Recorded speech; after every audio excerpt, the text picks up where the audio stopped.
Bonjour à tous, ravi de vous retrouver sur Public Sénat pour suivre dans un instant une table ronde qui s'est tenue mercredi au Sénat dans le cadre des travaux de la Commission de la Culture. Cette commission est présidée par la sénatrice centriste Catherine Morin-Desailly et mercredi, dans le cadre de la préparation du projet de loi création, un texte qui va être présenté au mois de janvier 2016, la sénatrice, accompagnée du rapporteur Jean-Pierre Leleux, sénateur Les Républicains des Alpes-Maritimes, se sont intéressés à la question de la musique. Ils ont auditionné plusieurs acteurs de cet univers, qu'il s'agisse de la SACEM, la Société des auteurs, compositeurs, éditeurs de musique, ou encore l'ADAMI, qui s'occupe de la gestion collective des droits de propriété intellectuelle des compositeurs musicaux.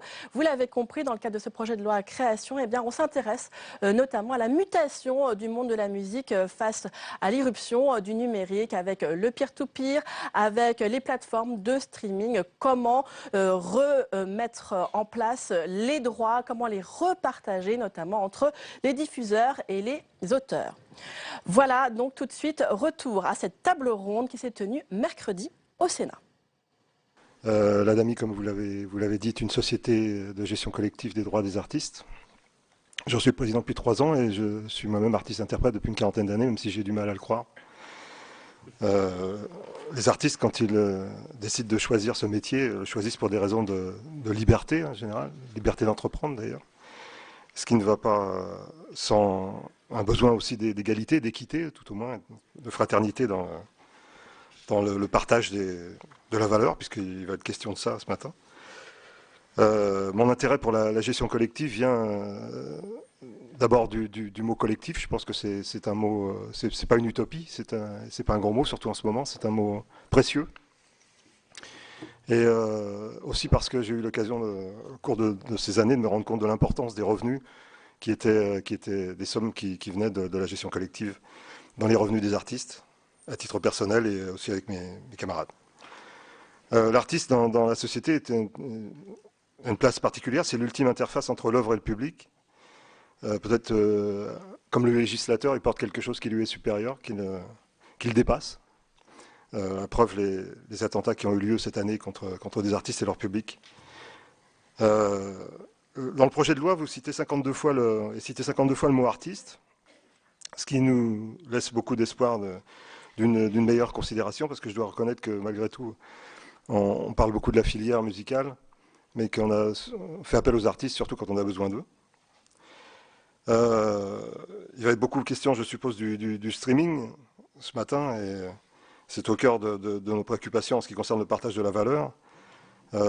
Si on fait un compte des revenus du streaming, celui qui sert le premier, c'est l'État. Ensuite, les plateformes, les auteurs, les distributeurs, les producteurs. Et c'est le producteur qui décide au final de la valeur de l'artiste, puisque l'artiste, lui, n'est pas rémunéré dans cette chaîne, mais par le producteur. D'ailleurs, le streaming n'est pas un choix, mais une obligation pour beaucoup d'artistes. Ceux qui ont le choix, en France, Francis Cabrel, Jean-Jacques Goldman, à l'étranger, les Beatles ou des gens aussi connus qu'eux, ont choisi de ne pas être streamés. On peut en venir en préalable à ce projet de loi. A été missionné M. Marc Schwartz, qui a fait un gros travail dont nous remercions. Mais nous pensons qu'il est incomplet. C'est pourquoi l'ADAMI a décidé, à l'instar de l'ASPEDIDAM, de ne pas signer ce protocole d'accord qui nous était proposé, puisqu'on a l'impression qu'on a du mal à quitter le XXe siècle et à rentrer dans le XXIe. C'est-à-dire qu'on est toujours dans des données qui sont, à notre sens, le domaine du physique plus que le domaine du numérique, et qu'on s'en remet à des négociations à très long terme, ou à des principes d'avance, ce qui reviendrait à dire aux artistes qui vivent à crédit. Et aussi, on se demande avec ce principe des avances, comment est-ce que des producteurs indépendants qui ont des difficultés de trésorerie, ce que nous comprenons très bien, vont pouvoir assurer ces avances. La proposition de l'ADAMI et de l'ASPEDIDAM, qui a été signée aussi par toutes les organisations d'artistes-interprètes en Europe, consiste en un droit à rémunération comparable à celui qui existe déjà dans l'audiovisuel, c'est-à-dire complémentaire à celui versé par le producteur, ce qui serait conforme aux rapports Zelnick, Lescure et Féline, dont vous ne pouvez pas ignorer l'existence. J'ai l'occasion de collaborer souvent avec des musiciens américains. Ne tarissent pas de le vendre sur le système social français, qui repose finalement sur une gestion collective. Mais je regrette qu'on assiste à une dérive américaniste dans notre branche, particulièrement dans les moyens de diffusion. Je me demande quelle sera la nationalité des plateformes dans quelques années, voire dans quelques mois. Pour conclure, je dirais que la communication ne doit pas prendre la place de la législation, mais la législation, c'est le contraire de la loi du plus fort. Nous avons besoin d'une juste régulation, et vous, seul législateur, êtes à même de répondre à cette nécessité. Merci beaucoup. Bien, je vous remercie. Je passe la parole à Monsieur Ludovic Pouilly, donc, qui est représentant du syndicat des éditeurs de musique en ligne. Bonjour Madame la Présidente, Monsieur, Mesdames les sénateurs, merci de nous recevoir. Je représente donc le syndicat des éditeurs de services de musique en ligne, c'est-à-dire l'ensemble des plateformes françaises qui sont présentes sur notre territoire. Notre objectif est de favoriser le développement durable d'un marché légal de la musique en ligne, permettre l'émergence d'une pluralité d'acteurs et tout en préservant l'indépendance culturelle locale. Je vais être très court par rapport au projet de loi création. Nous y sommes complètement favorables pour ce qui concerne les plateformes françaises. Nous souhaitons l'instauration d'un médiateur de la musique qui est prévu donc par ce projet de loi et dont le premier travail sera de déterminer d'élaborer un code des usages qui devra encadrer les relations, notamment les relations entre producteurs et plateformes. Il y a un vrai problème de partage de la valeur, comme le disait Monsieur Milteau juste avant, et cet encadrement est nécessaire. L'expérience nous l'a montré. Nous avions signé les 13 engagements pour la musique en ligne en 2011 suite à la mission confiée à Emmanuel Hogg. Ces engagements étaient échus depuis pratiquement 3 ans et n'avaient pas été renouvelés malgré nos demandes incessantes. Dans le cadre de la signature du protocole d'accord Marc Schwartz, ces 13 engagements ont été réintroduits et signés avec les partenaires de la filière signataire de cet accord-là. Ces engagements préfigure ce code des usages dont nous souhaitons bien évidemment l'élaboration dans le cadre de l'instauration du médiateur de la musique. En outre, ce médiateur, il est d'ores et déjà prévu par l'accord Schwartz, du reste que ce médiateur pourrait être saisi de tout litige ou de toute question dans le cadre de la mise en œuvre de ce protocole d'accord. Je pense que c'est extrêmement important. Le protocole d'accord existe. Ce qui devient extrêmement important à partir de maintenant, c'est effectivement de le mettre en œuvre correctement.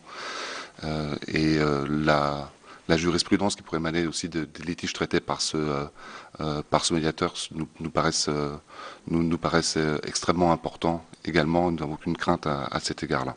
Voilà. Je vous remercie. Merci beaucoup.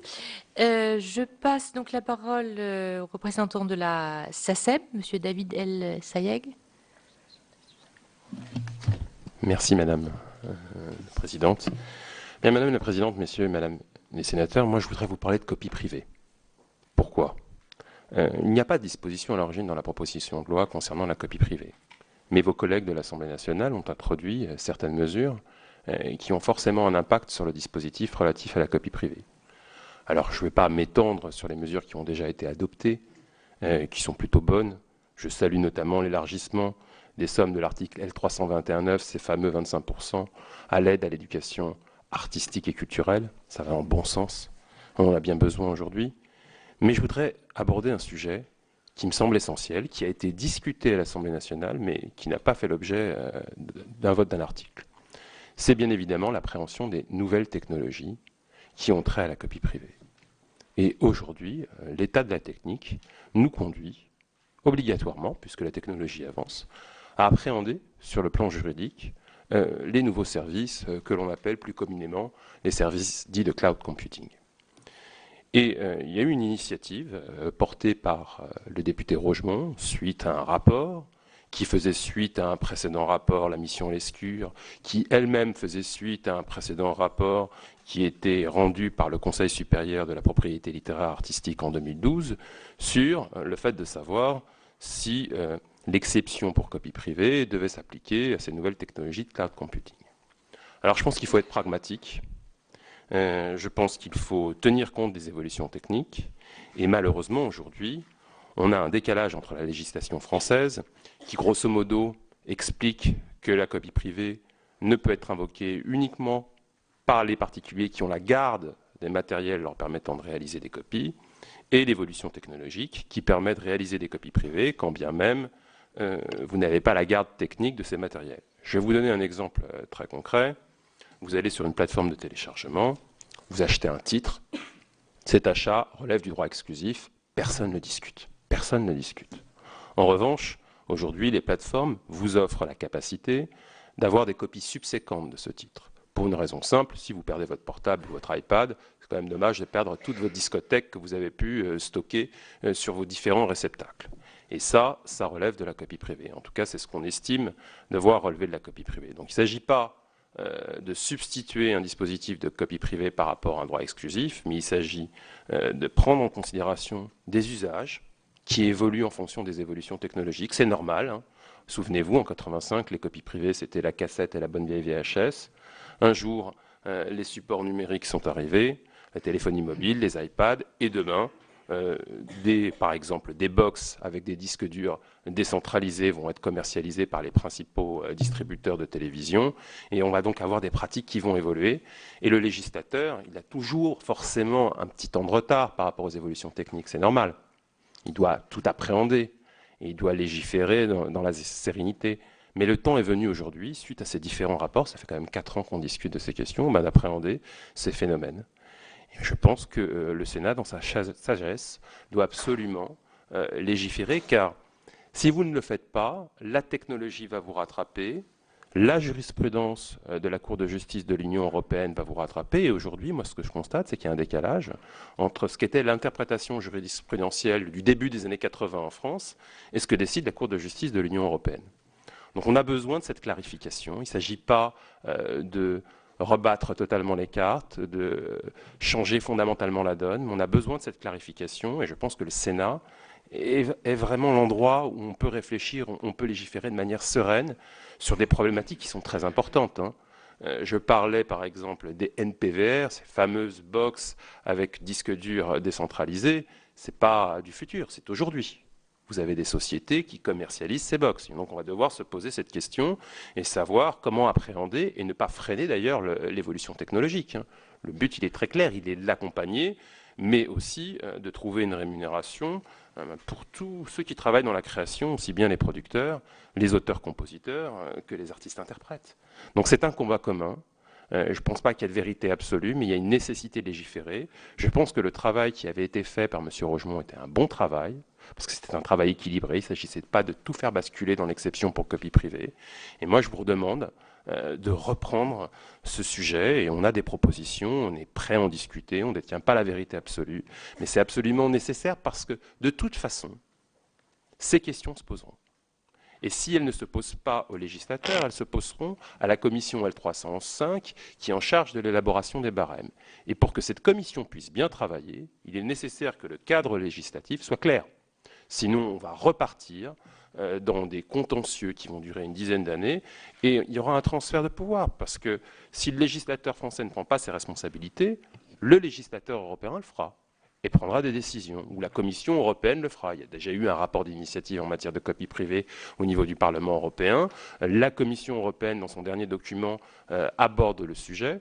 Donc voilà, on a les outils juridiques aujourd'hui pour le faire, on a l'expertise, on a suffisamment de recul, et je pense qu'il faut aborder cette question. Bien, Merci. je vous remercie. Je donne la parole à Madame Suzanne Cambeau, qui nous a rejoint, donc déléguée générale de la Guilde des artistes de la musique. Bienvenue Merci. à vous. Vous avez la parole pour 5 minutes. Merci beaucoup Madame la Présidente. Je suis Suzanne Cambeau, je suis auteur-compositeur et interprète depuis plus de 10 ans maintenant, et déléguée générale de la Guilde des artistes de la musique que nous avons donc créée il y a 2 ans, à l'initiative de plusieurs artistes et pour rassembler les artistes. Donc je serai là non pas en professionnel de la représentation, mais pour parler au nom d'artistes, d'hommes et de femmes qui sont sur le terrain et qui se posent bien sûr de nombreuses questions, qui sont dans une crise de confiance et dans le modèle, dans l'architecture de l'industrie de la musique enregistrée telle qu'elle a été conçue dans les années 60 et qui nécessite une modernisation urgente. Et une crise de confiance aussi dans le constat que les rémunérations des artistes ont été très impactées par la révolution du numérique, mais qui, pour nous, représente aussi des opportunités. Donc, nous, comme on a un sentiment d'injustice qui nous a conduit à prendre un peu nos responsabilités, on s'est constitué en organisation d'artistes pour parler au nom des artistes. Ce que je voulais dire, c'est qu'on est dans un univers qui est de plus en plus complexe.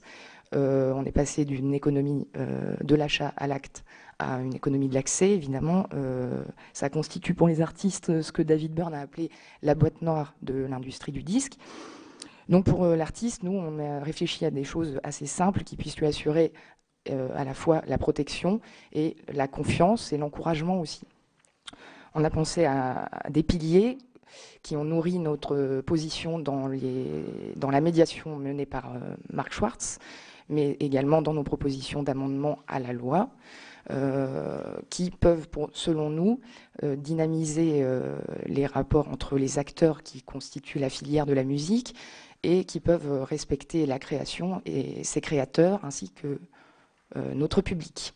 Donc c'est pour nous 4 enjeux que je vais exposer rapidement, mais qui ont besoin du consentement mutuel de tous les acteurs de la filière, d'où la signature de la gamme de l'accord Schwartz, mais également de mesures fortes et législatives, car tout ne peut pas se résoudre dans le cadre des contrats individuels. Donc nous, nos 4 piliers sont simples. Il s'agit de garantir plus de transparence, parce que pour nous, de la transparence découlera une meilleure rémunération à travers toute la chaîne de valeur, un meilleur respect de chaque acteur qui constitue la valeur de l'industrie du disque. Enfin, on ne devrait même plus parler du disque, mais de la musique. Deuxième pilier, on a appelé ça le devoir fiduciaire, mais en fait c'est un devoir d'agir, un devoir d'intérêt commun. On a suggéré donc que les producteurs puissent agir dans l'intérêt commun et notamment des artistes, et que toutes les décisions qu'ils puissent prendre n'impactent pas la rémunération des artistes, en tout cas soient respectueuses des artistes. Un troisième pilier qui est le partage équitable de la valeur, pour assurer que les artistes reçoivent un partage approprié de la valeur entière qui est générée par leur travail, qui est collectée par les labels via les streams, via les avances, via les minimums garantis, via aussi des prises de participation au capital de certaines plateformes. Et un dernier pilier qui est un droit à rémunération qui reste à protéger, qui reste à adapter au nouvel environnement du streaming en tenant compte des droits exclusifs cédés via les contrats. Je vous remercie de votre attention. Merci beaucoup. Donc, je cède la parole à Monsieur Stéphane Le Tavernier pour le SNEP. Madame la Présidente, Mesdames, Messieurs les sénateurs, merci de nous recevoir. Je m'appelle Stéphane Le Tavernier, je suis producteur de disques depuis presque 20 ans maintenant. J'ai exercé ce métier dans différentes sociétés, plus ou moins grandes, indépendantes ou non. Je suis aujourd'hui présidente de Sony Music, qu'on appelle communément une major, et je suis président du SNEP, donc je représente certains producteurs, principalement les majeures compagnies, mais aussi beaucoup d'indépendants.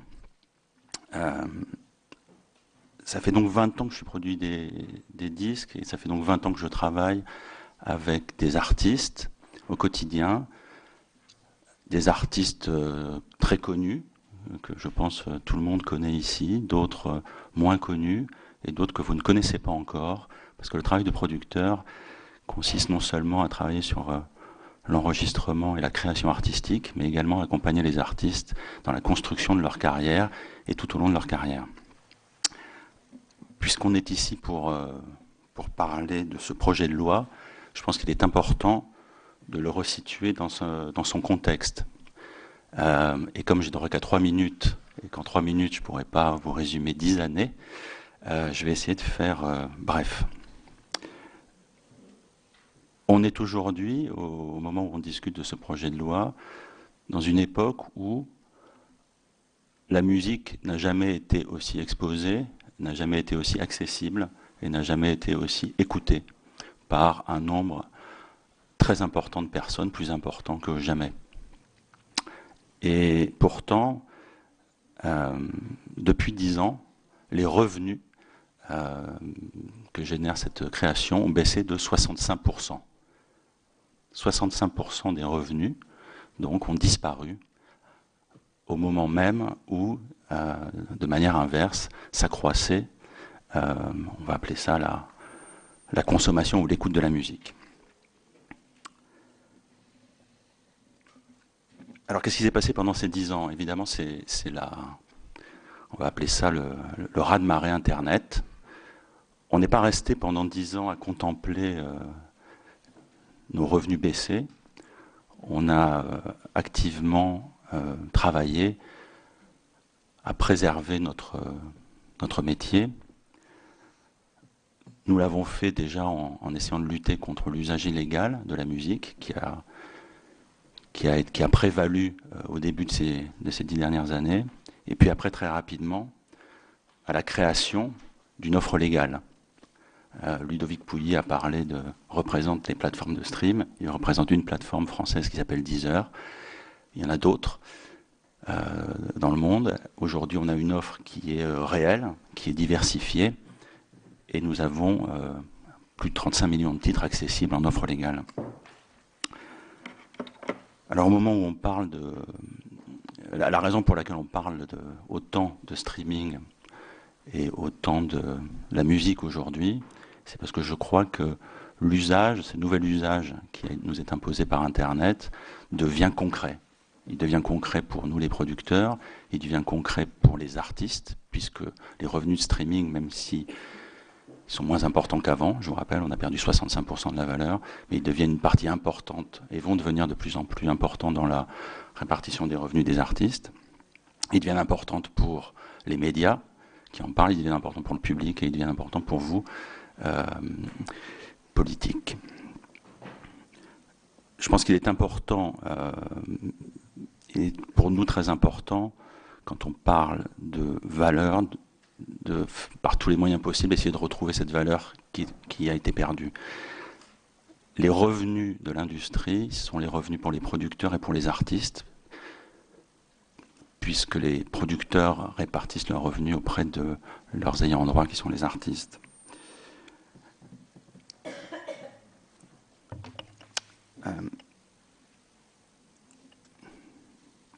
Vous avez terminé? Non, je n'ai pas terminé. Je n'ai pas terminé, j'essaie de faire succinct, je ne vais pas prendre beaucoup de temps. Il y a un vrai souci de cette perte de valeur. La question est de savoir où cette valeur est partie, mais elle existe bel et bien. Et je pense que le plus important serait d'œuvrer pour la récupérer. Comment le faire? C'est en consolidant l'offre légale et en s'efforçant de protéger nos droits. Notamment, il y a certaines plateformes qui bénéficient du statut d'hébergeur et qui ne permettent pas de rémunérer convenablement la création. Quand on parle du revenu du streaming, et Suzanne de la Gamme y faisait allusion, il faut parler des revenus de streaming, puisqu'on a une asymétrie très importante entre les différents revenus du stream. Le même stream sur YouTube et le même stream sur un abonné Deezer rémunère très différemment dans un rapport de 1 à 10. Donc il faut comprendre ça, on n'a pas le temps de le développer ici, mais c'est très important dans la compréhension de la construction de la valeur. Voilà. La récupération de la valeur, elle est importante. Pourquoi? Pour la rémunération. Je vous l'ai dit, la rémunération des producteurs, la rémunération des artistes, mais elle est très importante aussi pour le financement de la création. Je vous ai dit succinctement en quoi consistait mon métier. Sans la récupération de cette valeur, il n'est pas possibilité d'investir dans la création et d'investir dans la carrière des artistes. Et sans création et sans artistes, on ne parle pas de partage de la valeur, puisqu'il n'y a plus rien pour générer de la valeur. Très rapidement, concernant le projet de loi, je pense qu'il faut veiller à tout prix à protéger ce modèle émergent, le modèle du streaming. Je vous ai dit que le marché est encore en décroissance, mais la partie des revenus streaming est en pleine croissance, et plus intéressant, l'usage du streaming est en pleine croissance. Le nombre des abonnés est en pleine croissance. Et on pense que très rapidement, on peut arriver à générer de nouveau de la croissance sur l'ensemble du marché et donc générer la croissance des revenus de l'ensemble de la filière. Il faut que cette loi donc permette le développement serein de ce nouvel usage, de ces nouvelles sociétés, et nous permette, nous producteurs, de pouvoir reconstruire nos revenus paisiblement. Bien, je vais passer la parole à Monsieur François Novak de la Spedidam. Ou Monsieur Damerval. Madame la Présidente, Mesdames et Messieurs les sénateurs, je vous remercie Madame la Présidente. Effectivement, Guillaume Damerval, gérant de la Spedidam, je suis artiste-interprète de la musique. Donc, je vais être très bref, je vais vous représenter la Spedidam, qui est une société de perception et distribution des droits, strictement encadrée par la loi, contrôlée par la Cour des comptes, par la Commission permanente de contrôle, à laquelle 34 000 artistes-interprètes ont confié leurs droits. Je souhaite rappeler qu'avec nos collègues de l'ADAMI, les deux sociétés de gestion d'artistes-interprètes ensemble représentent directement plus de 60 000 artistes-interprètes et 120 000 ayants droit. Même si mon collègue Jean-Jacques Milteau a reprécisé qu'effectivement, il y avait eu le mot artiste-interprète est cité 52 fois dans la loi, les droits des artistes-interprètes sont conçus dans cette loi pour être cédés aux producteurs, non pour être réellement exercés. Alors nous avons évoqué l'accord Schwartz, effectivement, Marc Schwartz a fait un énorme travail. Toutefois, nous pensons que l'accord Schwartz est incomplet et ne règle pas le problème des services à la demande. L'accord Schwartz est basé sur la convention collective de 2008 qui organise depuis 7 ans un mécanisme dans lequel l'artiste cède ses droits pour les services à la demande, c'est le mode A, en contrepartie de seul paiement d'un cachet forfaitaire et définitif qui rémunère également son travail et la distribution de supports physiques, le tout pour 70 ans et dans le monde entier. Le résultat est que les artistes-interprètes perçoivent 0 centime. Il est essentiel pour que les droits des artistes puissent s'exercer véritablement dans leur intérêt, que les droits soient perçus des diffuseurs, c'est là que se tient la réalité de l'exploitation et de l'utilisation des enregistrements. Les droits soient perçus par une organisation soumise à des règles draconiennes de fonctionnement et contrôlée par les artistes-interprètes, leur société de perception et de répartition des droits. C'est la raison pour laquelle notre priorité dans le cadre de l'examen de cette loi au Sénat est qu'un amendement soit proposé, qui crée un mécanisme de gestion collective obligatoire tel que nous le proposons pour les services à la demande. Je vous remercie. Bien. Merci de vos propos synthétiques. Donc je passe la parole à votre voisin, Monsieur Jérôme Roger, qui est, je le rappelle, représentant de l'Union des producteurs phonographiques français indépendants. Merci Madame la Présidente. Bonjour Madame, Messieurs les sénateurs. Merci d'avoir organisé cette table ronde sur un sujet qui effectivement est celui de la loi création que vous allez examiner en début d'année prochaine, s'inscrit dans un contexte où le débat sur le partage de la valeur entre artistes, interprètes et producteurs phonographiques donne lieu à des controverses depuis plusieurs années, à de nombreuses interventions, prises de parole et rapports qui se sont empilés les uns après les autres, et de notre point de vue, sur la base d'un débat qui a été largement biaisé et mal posé. Mal posé en partie pour les raisons suivantes. D'abord parce que, une évidence, le développement, l'émergence du modèle du streaming bouleverse totalement les modèles d'exploitation de la musique enregistrée, avec cette notion de morcellement, de consommation de titre par titre, plutôt que par l'achat d'un album, ce qui pose un certain nombre de problèmes et bouleverse les modèles de revenus des artistes et des producteurs. C'est un élément objectif. Le fait qu'on soit sur un partage des rémunérations au prorata de la consommation de titres sur la totalité des titres, ce qui produit aussi potentiellement des effets concentrants. Et ça, ce sont des débats auxquels nous aurons à faire face au fur et à mesure de la montée en puissance de ce modèle de consommation. Première chose. Deuxième élément où nous avons le sentiment que ce débat était partiellement biaisé, nous constatons que, pour nous en tout cas, nous émettons le diagnostic que l'artiste-interprète est plutôt aujourd'hui ou va devenir le grand gagnant de cette bataille du numérique. Bataille dans le meilleur sens du terme. Pourquoi? Parce que nous sommes dans un secteur hyper concurrentiel où quand un artiste a un potentiel, je peux vous indiquer que les producteurs, majors comme indépendants, se battent pour signer cet artiste.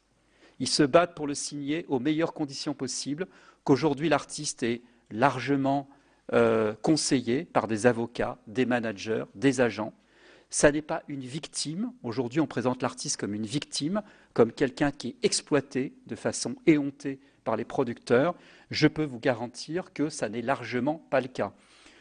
Si vous prenez l'échelle des rémunérations, un artiste aujourd'hui, il peut signer un contrat d'exclusivité entre un taux qui n'est jamais inférieur à 8%, qui peut atteindre 90%. Un groupe comme Fauve, on l'a dit, ça a été peut-être l'arbre qui cache en partie la forêt, mais c'est un modèle qui devient de plus en plus dominant. L'artiste qui se produit, qui fait ce qu'on appelle en anglais le do it yourself, il se produit lui-même, il va aller voir un producteur, il signe un contrat de licence, et entre 30 et 40% aujourd'hui des cas, donc le contrat d'exclusivité n'est plus la norme, ce qui était le cas auparavant, et donc aujourd'hui l'artiste, dans bien des cas, a une capacité de pouvoir négocier dans les meilleures conditions possibles son enregistrement, sa prestation et le développement, les conditions du développement de sa carrière. Et c'est une très bonne chose. Et le modèle du stream, aujourd'hui, même si il assure des revenus qui sont faibles, et c'est un fait, l'année dernière encore, il fallait 10 000 titres, écoute d'un même titre pour générer 62 € de revenus pour un producteur qui le partage ensuite avec l'artiste. Alors ensuite, on peut dire oui, l'artiste touche une rémunération qui est intrinsèquement faible, mais c'est parce que la rémunération du producteur est encore aujourd'hui, intrinsèquement faible. Néanmoins, je le dis, et nous l'avons, nous, producteurs indépendants au niveau international, nous avons créé une association qui s'appelle WIN, qui regroupe les indépendants du monde entier. On a néanmoins été conscient qu'il y avait, ici et là, un manque de transparence et nécessité de revoir contractuellement nos relations avec les artistes parce qu'il y avait effectivement cette défiance, ces débats sur les abattements, sur le niveau de rémunération des artistes dans un certain nombre de cas, sur un certain nombre de stipulations contractuelles qui créaient un malaise chez un certain nombre d'artistes. Et nous avons publié une déclaration qu'on appelait la Fair Declaration en juillet 2014, où on avait effectivement pris une position publique au niveau international pour dire oui, il est nécessaire de revoir ici et là un certain nombre de relations, de dispositions contractuelles entre producteurs et artistes, et ça n'est pas contradictoire avec ce que j'ai dit auparavant. Et c'est effectivement dans ce contexte que nous avons été tout à fait favorables et partenaires de cette négociation qui a conduit à la signature de ce qu'on appelle les accords Schwartz, qui constituent une avancée considérable. Beaucoup de chemin est encore à faire, puisque nous avons des négociations à venir, nous avons des études sur le partage de la valeur qui vont permettre d'objectiver le niveau de rémunération entre artistes et producteurs, de partage des revenus. C'est une très bonne chose, c'est une avancée considérable.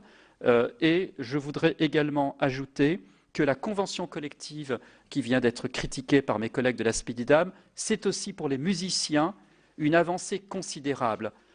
Mark Slipper le dira mieux que moi après, c'est pour les musiciens le meilleur accord qui existe dans le niveau de rémunération que peuvent percevoir des musiciens au niveau européen. C'est un accord, une convention collective qui est sans égal au niveau européen. Le cachet de base minimum, la rémunération complémentaire de 6% sur les droits exclusifs gérés collectivement, un complément de cachet de 6% qui vient s'ajouter au cachet de base, plus une rémunération pour l'exploitation passée du fonds de catalogue, c'est quelque chose de significatif pour les artistes-interprètes, et je crois qu'il ne faut pas le négliger et ne pas céder à la désinformation. Donc je terminerai en disant que la gestion collective, On parle beaucoup de gestion collective, et quand on parle de gestion collective, on parle de la gestion collective des droits voisins. On ne parle pas de la gestion collective des droits d'auteur, ça n'est pas dans le débat. C'est un outil et pas une fin en soi. Nous ne sommes pas contre la gestion collective lorsqu'elle présente plus d'avantages que d'inconvénients. Nous sommes contre toute forme de gestion collective obligatoire.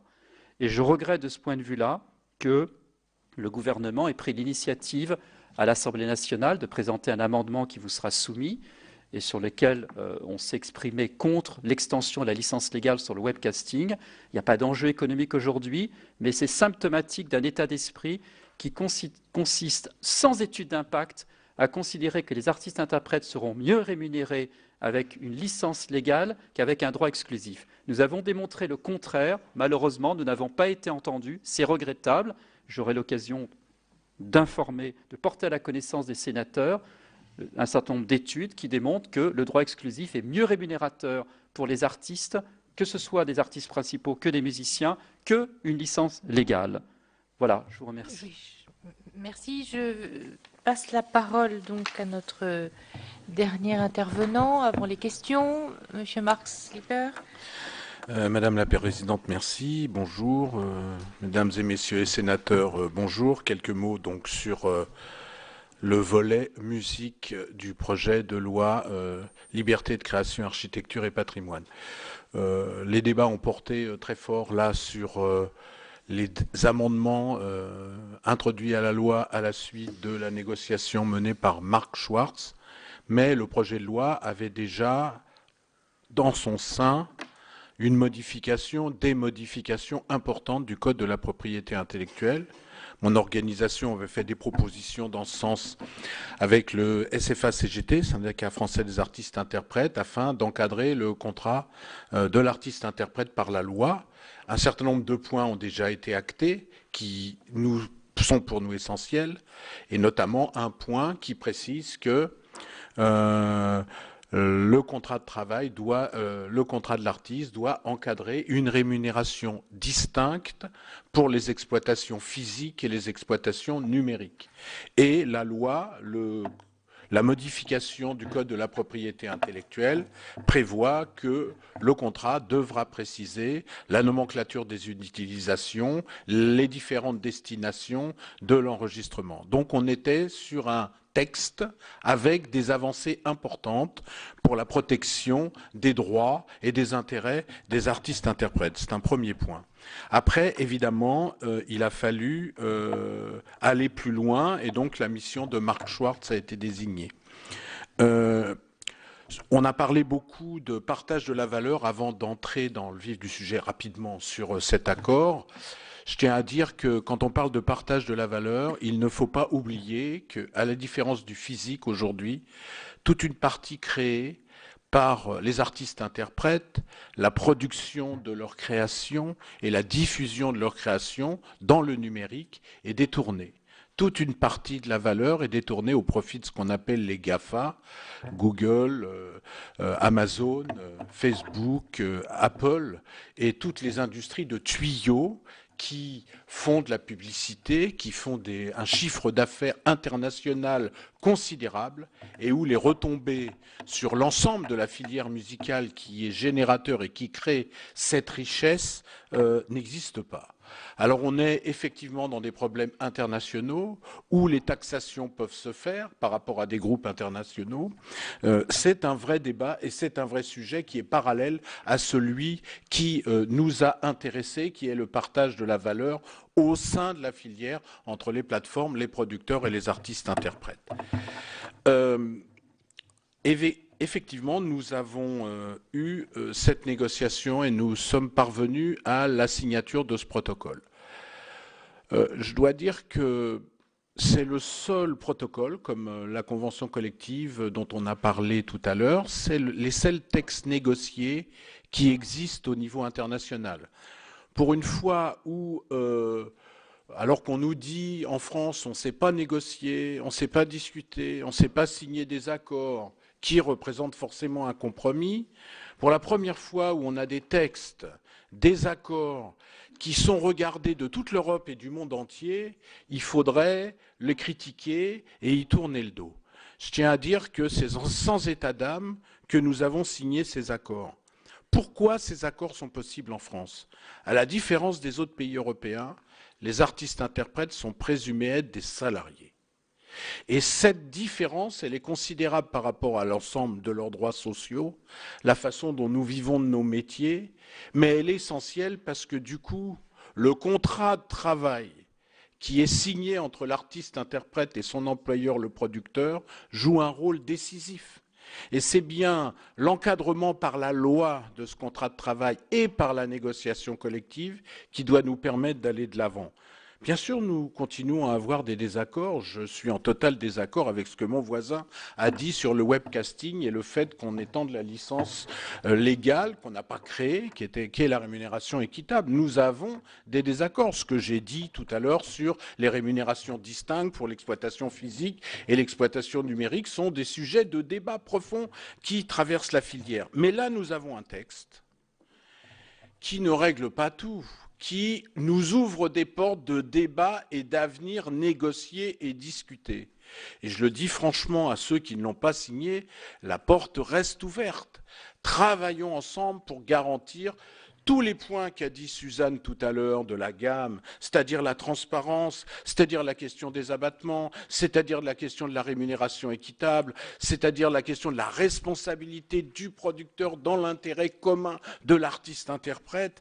Bref, tous ces points, l'élaboration d'un code des usages qui est prévu, la mise en place d'un observatoire commun à l'ensemble de la filière, et enfin la garantie de rémunération minimale et la mise en place d'un fonds de soutien à l'emploi pour enregistrement, pour tous les petits labels qui sont aussi la diversité des expressions artistiques et des modèles économiques et que nous devons soutenir. Bref, ce texte ne règle pas tout.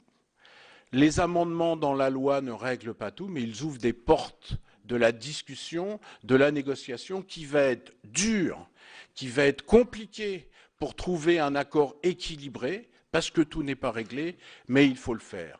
Un dernier point, je terminerai là-dessus, sur la gestion collective. Bien évidemment, nous, en tant qu'organisation, nous sommes pour la gestion collective volontaire. Dans la convention dont il a été question, la convention collective, elle crée dans notre pays, qui est le seul cas dans le monde, des rémunérations proportionnelles aux recettes d'utilisation pour les artistes musiciens. Et notamment les vidéos musiques qui génèrent des rémunérations importantes. C'est le seul pays au monde que les musiciens qui ont enregistré les vidéos musiques puissent toucher des rémunérations proportionnelles aux recettes d'utilisation. La convention collective prévoit de le mettre en gestion collective volontaire. Eh bien, nous le disons ici, les deux sociétés civiles, et nous le regrettons, d'artistes-interprètes, ont refusé d'assumer cette gestion collective volontaire. Donc, nous ne comprenons pas. Qu'est-ce que rajoute de plus la gestion collective obligatoire par rapport à la gestion collective volontaire si on ne peut pas mettre en place la gestion collective volontaire? Pour nous, par rapport au nouveau modèle qu'est le streaming, ne détruisons pas le salariat des artistes, encadrons par la loi et par la convention collective le contrat de travail qui lie l'artiste-interprète, le producteur, pour un vrai partage de la valeur. Bien. Merci beaucoup aux uns et aux autres. Je vais donner immédiatement la parole à notre rapporteur pour cette partie de la loi qui va poser des questions. Après, les autres collègues sénateurs vont aussi intervenir dans le débat. Monsieur Leleux, vous avez la parole. Merci Madame la Présidente et Mesdames, Messieurs, merci de vos exposés qui, au fond, manifestent pour chacun et chacune d'entre vous un combat dans une turbulence considérable qui est celui de la mutation technologique et des usages liés au numérique, bien sûr. Et chacun a envie, et c'est légitime, non pas de sortir de cette vague extraordinairement révolutionnaire avec une protection de ses activités, de ses intérêts, de ses rémunérations et dans la clarté. Il y a donc un débat important qui est en train de se mener au-delà de notre enceinte sur ces sujets. Vous avez tous exprimé, on a pu retenir votre position, les positions respectives sur les conclusions et l'accord que Marc Schwartz a pu négocier avec vous au terme d'un travail important. On sent bien les positions, que ce soit sur la gestion collective obligatoire ou que ce soit pour l'autre formule qui est plutôt insérée dans le texte de loi. Et vous avez bien expliqué les raisons qui vous amènent à vous positionner là-dessus.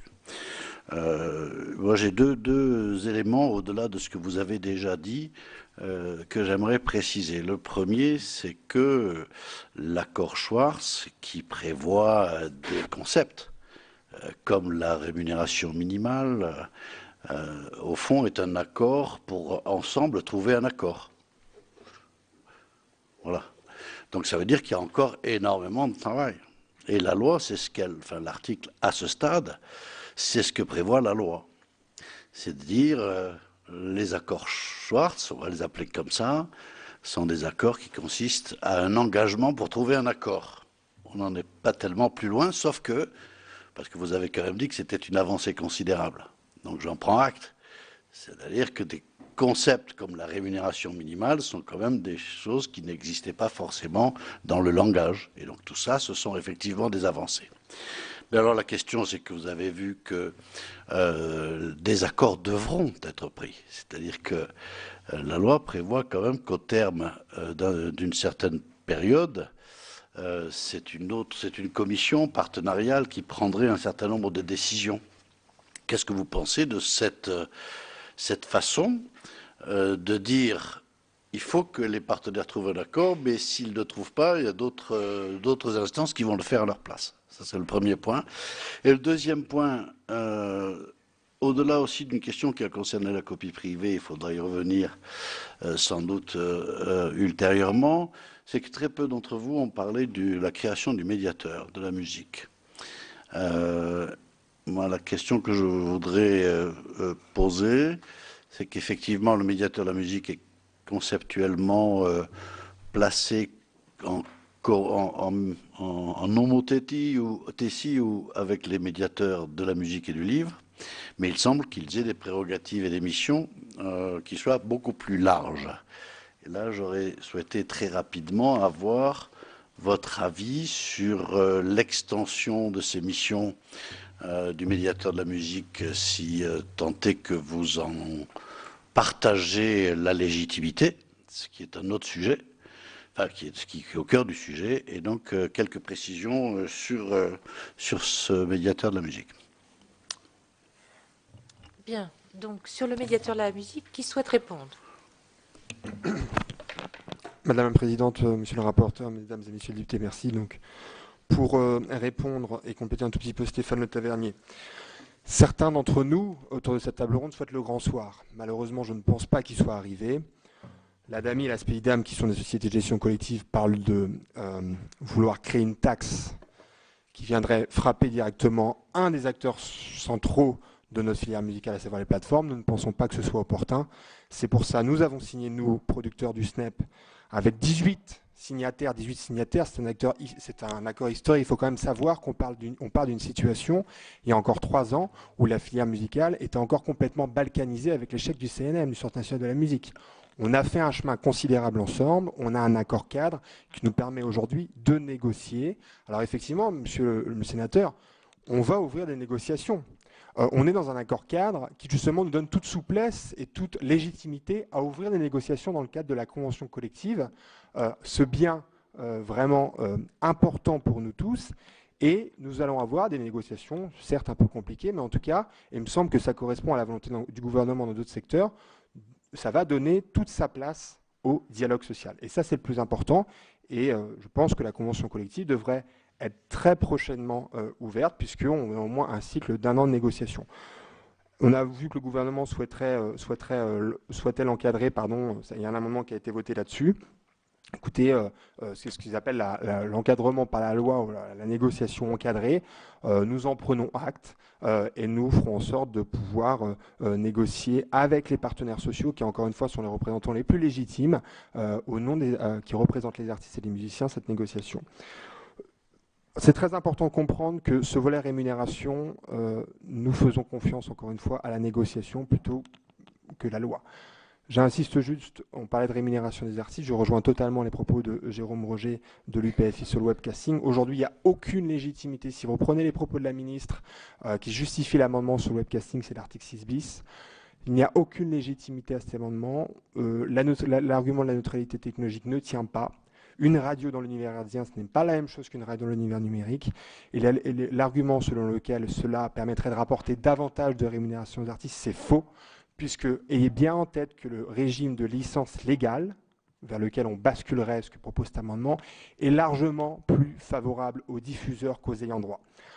2 chiffres, sachez qu'en moyenne, le webcasting rapporte aux ayants droit, en tout cas concernant les producteurs, 12% du chiffre d'affaires. En régime de licence légale, les radios payent en moyenne, les grandes radios privées, 3% de leur chiffre d'affaires. C'est un rapport de 1 à 4, c'est intolérable. Enfin, dernier point concernant le médiateur, nous avons beaucoup de choses à dire sur le médiateur, parce qu'effectivement, nous contestons la légitimité de ce médiateur, de la musique. On constate que dans l'étude d'impact, même dans les débats, aucun motif, on peine à trouver une quelconque justification de ce médiateur de la musique. À ma connaissance, il n'y a pas eu des dizaines ou des centaines de contentieux dans ce secteur depuis 15 ans qui justifieraient le recours à une procédure de médiation. Donc on peine, on cherche, mais à mon avis, c'était plutôt un argument politique qui est avancé par le ministère de la Culture en l'occurrence. Et puis, vous l'avez souligné vous-même, monsieur le sénateur, mais ce n'est pas un médiateur, c'est un surveillant généralisé.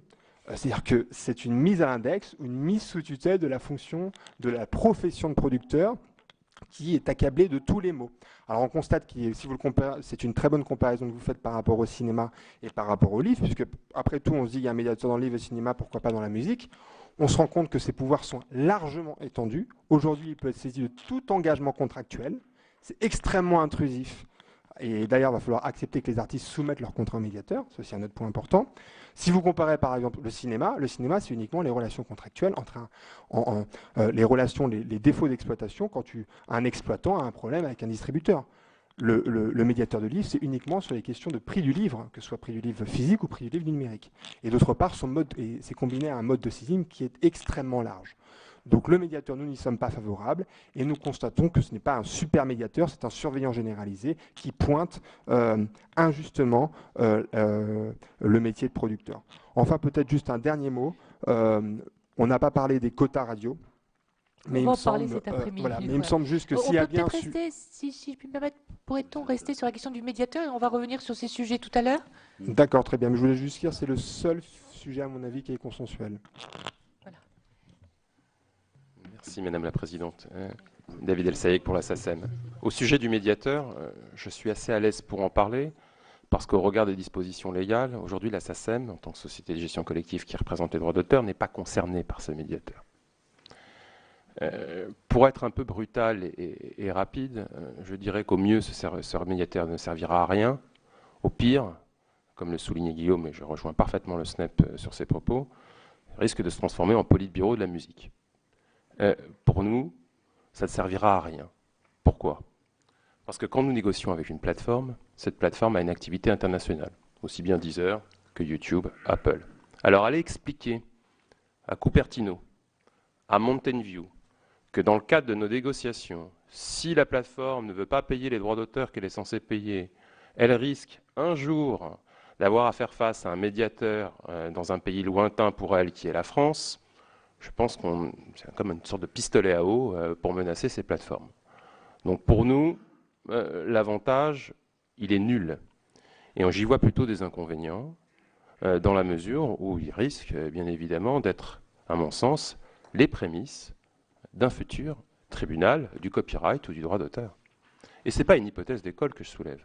Dans de nombreux pays, les barèmes qui sont élaborés par les sociétés de gestion collective de droits d'auteur ou de droits voisins sont soumis en aval à un tribunal des droits d'auteur. Donc aujourd'hui, ce n'est pas la fonction du médiateur, soyons clairs, mais s'il ne sert à rien, il évoluera inéluctablement vers cette mission.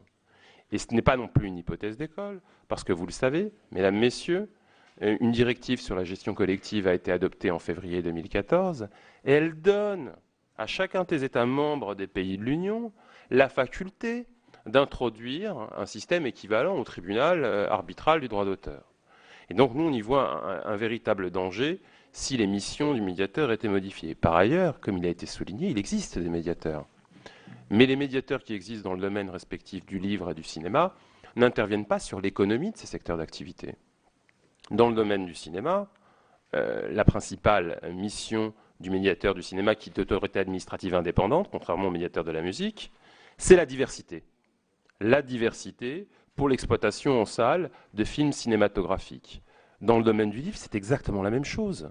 Ce n'est pas une autorité administrative indépendante, c'est une autorité administrative subordonnée, mais sa mission, c'est le prix du livre pratiqué par les détaillants. Et c'est donc la diversité des réseaux de distribution des éditeurs de livres. On est donc très loin des fonctions qui sont aujourd'hui mal définies, des pouvoirs qui sont mal cernés, et surtout, on apporte une solution franco-française à une problématique qui, par définition, est internationale. Merci. Sur le médiateur, toujours, oui. Madame la Présidente, Monsieur le rapporteur.